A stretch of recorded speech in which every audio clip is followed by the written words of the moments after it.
that. The Bye-Bye Man's getting an education. Good for Bye-Bye Man. If you've never seen any of my videos, I play a drinking game when I watch horror movies. The rules are: an ancient text rhymes in English, an evil child, an inverted cross represents evil, professor happens to be an expert on the exact evil thing in the movie, exposition dump, fake out jump scares, a spooky thing is shown for the audience, sexual content, sequel bait, blatant references to horror classics, misleading trailer or advertising. Those aren't teenagers. That's not how teenagers act. Literally nobody would ever do that, and this detail went nowhere and is never mentioned again. Pretty sad, because I'm an adult. So this week I watched The Bye-Bye Man. Boy, does it take itself seriously. The very beginning of this movie is this really long one take in Madison, Wisconsin, October 20th, 1969. This cute little suburban house. Basically, Larry kills everyone with a shotgun because he told too many people about the name. Larry has the acting skills of a middle schooler. I don't know why. There's like this constant train motif throughout the entire movie. Then we cut to these 3 college kids that are renting a house, right? There's a token girl and a token black guy. Cool. I actually really like these 3. Elliot, the main character, and his girlfriend, who he calls Bear at the very beginning, and then he never calls her Bear for the rest of the movie. The landlord said it was fully furnished, but the house is empty. Turns out all of the furniture is in the basement. When they're looking at all of the furniture, the token black guy, he goes, "All the dishes in here, they're all white." It's funnier when he does it. They throw a party. Elliot's brother, his big brother, and his sister-in-law, and their kid, they all show up. Nobody questions why a 6-year-old is at a college party. I feel like that's something that most people would question unless they were just way too drunk to care, in which case your daughter should not be there. There are tiny doors in Elliot and Bear's bedroom. Tiny doors are evil. If you have a tiny door in your house, that is an evil door and you should not open it ever under any circumstances. Haven't you ever seen Coraline? This little girl, she opens the tiny door that's on the right, and then on the left, the other tiny door right across from it, that opens and you see this weird, like, CGI monster head poke out, and then when the little girl closes the door, that door also closes and the monster is gone. I wish I could say that detail went nowhere. A coin falls off of the nightstand, and so she picks it up and puts it back because she's a good noodle. The girl who, about 20 minutes in, we learn that her name is Sasha. The girl has a friend who claims to be psychic, and so she offers to, like, cleanse their house after the party. So she smudges the house. The coin ends up back on the ground, and Elliot looks inside the drawer and sees all these, like, crazy scribblings of "don't say it, don't think it," because that's throughout the film. Carved into the wood bottom of the drawer is the Bye-Bye Man. I think they thought that was creepier than it is. There's a random baseball scene because this movie wants to think it's like Twilight, I guess. It's the American pastime. They decide to hold a seance. She feels something malevolent coming, so she's screaming "don't say it, don't think it" over and over again, and then they are like, What shouldn't we say?" And Elliot goes, "Bye-bye, man." And in the trailer, his eyes like roll back and turn white. In the movie, he says it and then the lights go out.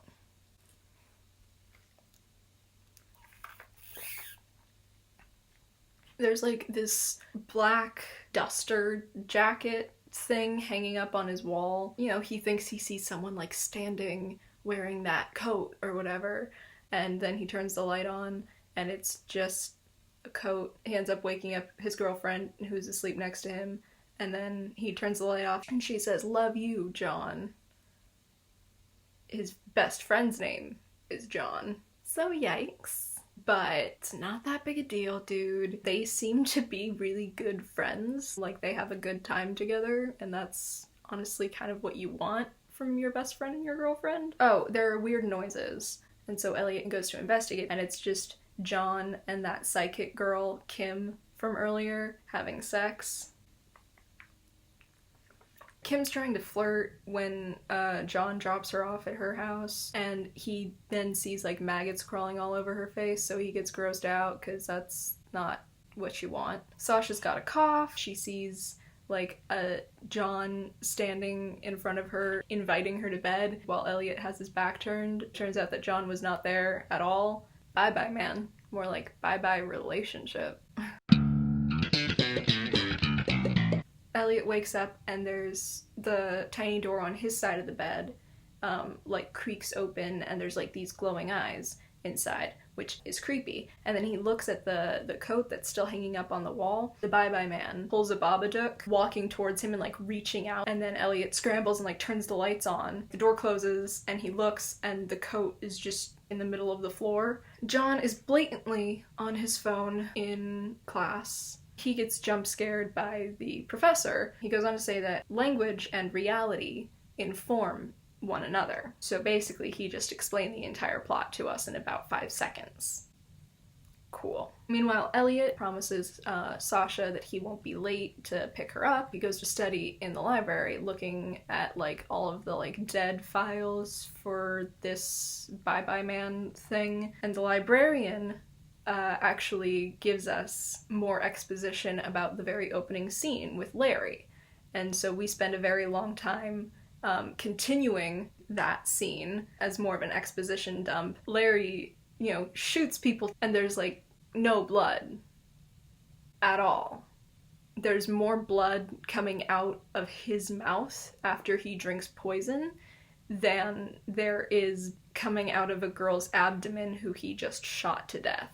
PG-13. And then Elliot is like zoning out and like vandalizing these documents that have the bye-bye man written on them. He's like scratching them out with ballpoint pen as if that's going to hide anything. Meanwhile, the bye-bye man is there in the library playing Ninja Cat and like scooting forward in the chairs. Look at that, the bye-bye man's getting an education. Good for bye-bye man. Elliot's phone died. He lost track of time because the bye-bye man goes to get Sasha like he promised. He sees John and Sasha across the parking lot, and John is comforting Sasha because her boyfriend promised to pick her up and then just didn't.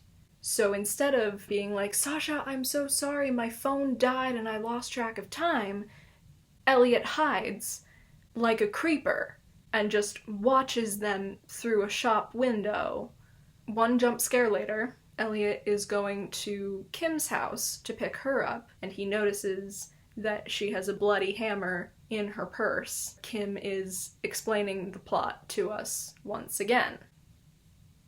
Did I drink for the librarian?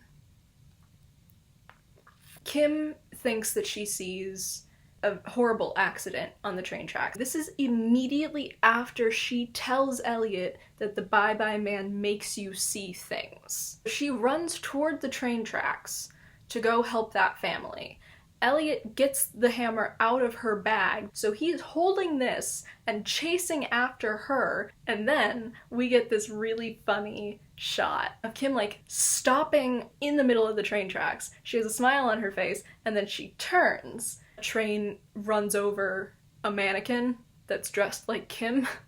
Elliot is standing right there. He falls to his knees. The police show up. There's a detective who was just trying to get to the bottom of things. The train conductor gave a statement saying that Elliot was chasing Kim with the hammer, but Elliot is being very belligerent, acting like a crazy person because, I mean, who wouldn't? I'm sorry, I just watched my friend get hit by a train. I'm a little distraught right now. He ends up being taken to the police station, obviously. The detective ends up coming back and is like, good news for you. Turns out Kim wrote a suicide note explaining that she had killed her roommate and that she was planning on killing you and all of your friends. So you're off the hook. We just want to know, why were you chasing her with a hammer? The least he can do is give her that. But instead, he like gives her this, what if you saw the most horrific thing and your kids came home and asked you how your day was? Would you tell them or would you keep it from them to protect them from the horror of it? If I tell you about him, you and your kids,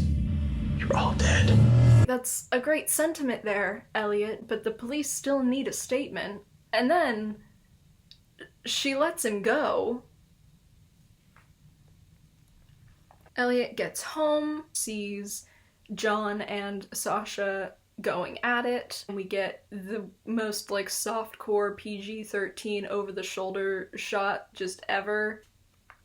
Elliot freaks out, understandably, I suppose. He grabs John's baseball bat, and John is standing there. Elliot takes a swing at his best friend. He looks and sees that Sasha is asleep on John's bed, fully clothed, and they were not at all having sex. Yikes. So then Elliot is like dragging John's unconscious body to the basement, going, "I'm sorry, John, I didn't mean that, but I can't call you an ambulance because you might tell them the name." It's just absolutely hilarious. The librarian calls Elliot. It's a little weird that she's calling him, and then we find out, oops, she murdered 2 people. Elliot grabs the nightstand from out of his and Sasha's room. He just tosses it into a ditch behind the house. Doesn't do anything to potentially destroy it. Larry's wife explains the plot to us again. That's what, a 3rd time? 4th maybe? She literally hands him a gun and says, "You have to kill everybody who knows the name." Larry's wife tells Elliot, "When you see the hound and you hear the coins, you know he's close by." But why?